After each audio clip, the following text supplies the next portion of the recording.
I'm John Hillison, and we're presently in the Virginia Tech FFA Historical Room, and I'm visiting with Tom Shirley today, who was Virginia FFA State President in 1943. And Tom, I'd like to get a little better acquainted with you and ask you some questions that we can share with folks. Thank you. I'd like to know, first of all, let's go back to the beginning. When were you born and where were you born? I was born November 18, 1923 in Page County. Okay, Page County, Virginia. Luray, Virginia. And did you have a farm background when you were a child? I grew up on a farm. My dad purchased his home farm from his heirs in 1934. I left my former grandmother and grandfather's farm, which was all the children left home, and they sold the place, and we moved on my dad's home farm.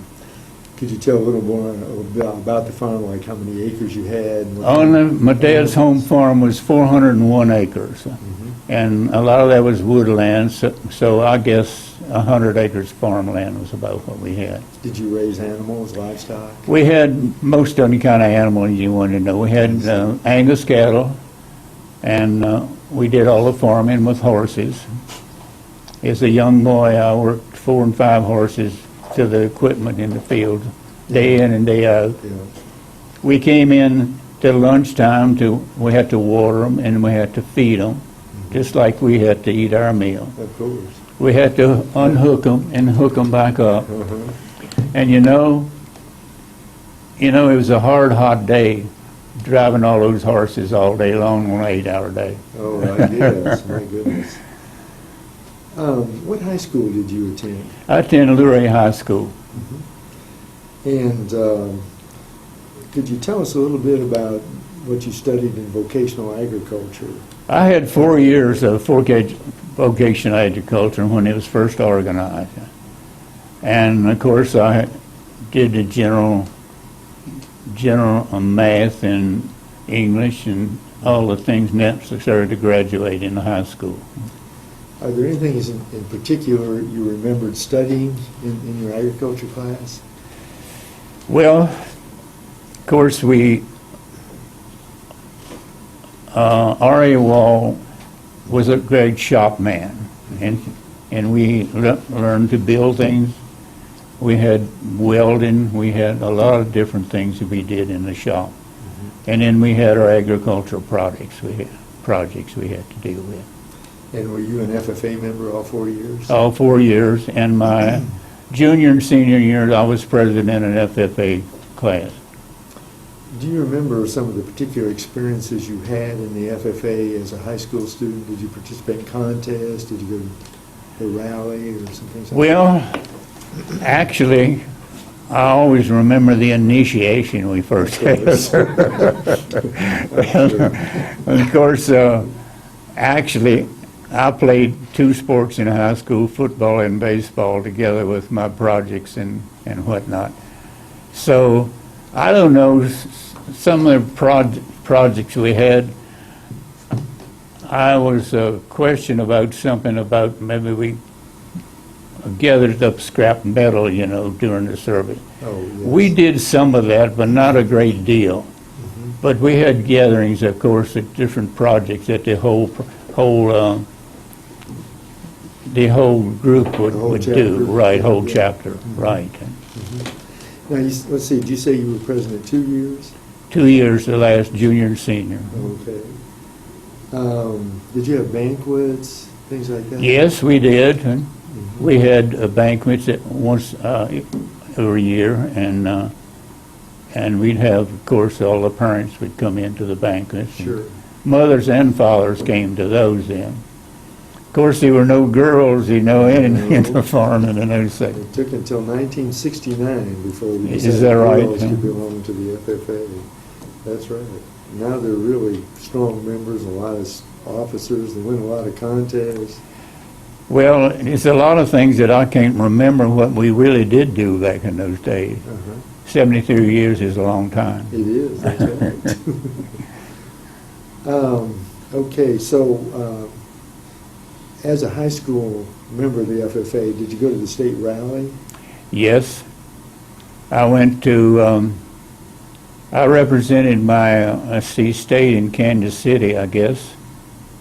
I guess that was 1943. Mm-hmm.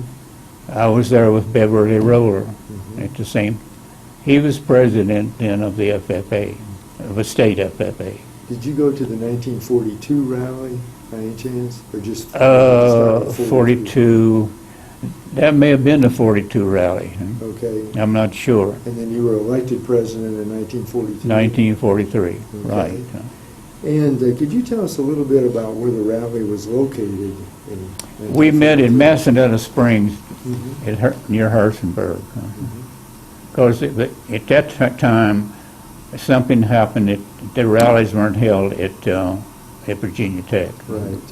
And I believe that started in 1942. Of course, the war was on. Right. We were in the middle of World War II. And as I recall, it was from reading, I think it was an abbreviated convention. Right. In both 42 and 43. I missed part of that. I really did. I can't remember exactly. Of course, when I took over as president in 43, I visited a lot of the chapters and visit the whole Northern Virginia area with Mr. W.R. Legg, a lot of it. We visit the chapters, their banquets and whatnot, and it kept me busy for the time that we were doing that. 1944 would have been a convention you chaired, right? You presided over? Right, but I don't think I did.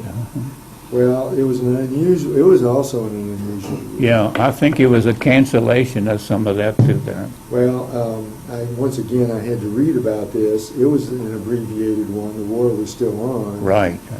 And I had read where there was concern about polio, and they had delayed having the convention from typically in June in the summer until September. Right. Now, in 1942, at the rally, there were lots of things done. There was contests, judging contests, but there were also athletic events, Yeah. typically. However, I think 42, 43, and 44, they did not. And one of the things I found was, in 1942, there were gold, silver, and bronze medals made for things like, it sounds funny to put all this together, but poultry judging, the 880-yard Right. run, dairy, farm shop, livestock crops, discus Right. swim. They'd already minted them and already bought them before the convention, but they had to go just to essentials, like electing Right. state officers, probably giving out the state degree candidates. I can't remember much about this, really. I really can't. Well, this was the year before you were elected president, Right. actually. But I found a whole box full of these one time, Yeah. and then we put these on display. So, You see, the early part of last part of 44 is when I was drafted into the Army. so you went into the Army. in I went into 44. the Army. Was that partly during your term as president? State I president? think I'm not sure. Like I say, I think part of that probably was canceled, my term. It was, I think. I was Oh, drafted, and I can't remember. Because when Uncle Sam called, I had no choice. It takes precedence, doesn't it? And it's, of course, a crisis situation. Right. Now, I also understand that there were girls at the 43 rally, but they belonged to FHA. You know, I think I remember that. Yeah, they were both FFA and FHA Right. held their rally together. Right. We had around 400, I think, to that FFA rally Oh, yeah. in Massanutten. They had tried to limit the number of participants, trying to save Right. fuel and wear and tear on cars. And Because I had no idea I was going to be president when I walked into is that that. right? So how did that come about then? that you- Well, Mr. Wall told me, he said, hey, your name has just been put up for president of the state. I said, well, so when it ended up, I was president before I went home that I day. see. Did Mr. Wall have something to do with I that? think Mr. Wall kind of mentioned my name somewhere, I don't know. I see. So, So anyway, I ended up as state president. very good. Beverly Roller, did you know I Beverly? did. Beverly went out as Right the away. president, and I went in as a president. Yes. Beverly and I, I only knew Beverly for I knew him and we went to Kansas City together. I knew him at Massanutten Springs. I knew him at the camp down on the, let's see, we went to camp anyway down Smithfield? Smithfield, that's what it was. Because I remember I got into Chiggers playing softball that thing. No, that's always fun. I knew Bev as a state supervisor. He's one of the greatest young men I've ever I known. know. And before that, he was a teacher. Right. He was elected to the House of Delegates. I know. And then he worked for the State Department of Education as a state supervisor. And that's when I first knew Bev. You see, I often wonder, the war was going on a lot then when Beverly and I finished our reigns, more or less. I lost track of Beverly Roller and he lost track of me. Sure. And we went all those years and I never knew any more about him until he actually passed away about three months ago. Yes, I was to his service. You was to his service. High school, yes. I wanted to go, but I wasn't in very good condition to go at I that see, time. yeah, I can understand. Well, it was a very nice service and lots of agricultural educators. I still want to go back to try to see his wife and his son. Oh, yes. Well, and then, of course, Bev was state FFA president. Then his son Randy was state FFA president. You're right. And then his grandson, Jason, was state FFA president. Well, he was a great teacher, Beverly was. Yes, yes. Now, when you were state president in 1943, Right. obviously World War II was on, and did the state have activities trying to support the war effort? I can't remember too much what we did then. It seemed like everything happened so fast, and the war was in full swing. And a lot of our young men had already gone into the service. Actually, FFA members played a rather prominent role in the war. For example, some of the pilots who flew with Jimmy Doolittle and 32nd Right. Tokyo were FFA members. But I know a lot of the chapters had scrap metal drives, had war bond. I know we efforts. bought war bonds. I can't too much remember about the scrap drive, really. And I think, if I know Bob Wall, I have an idea they did repairs in the shop. He didn't miss much of anything. Yeah, that's right. He was a great guy. good one, too. Let's see. So, you're now in World War II, and when did you leave? You were private first class, as I recall? Private first class. Okay, and then... They needed men, and I was a private right beside college graduates. I see. And, Yes. of course, the war ended in Germany, and I stayed in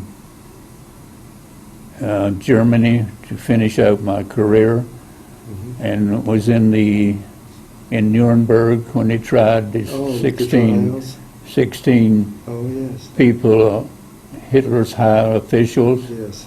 and our division stood guard in the courthouse, Uh-huh. and they hung 16 of those Yes.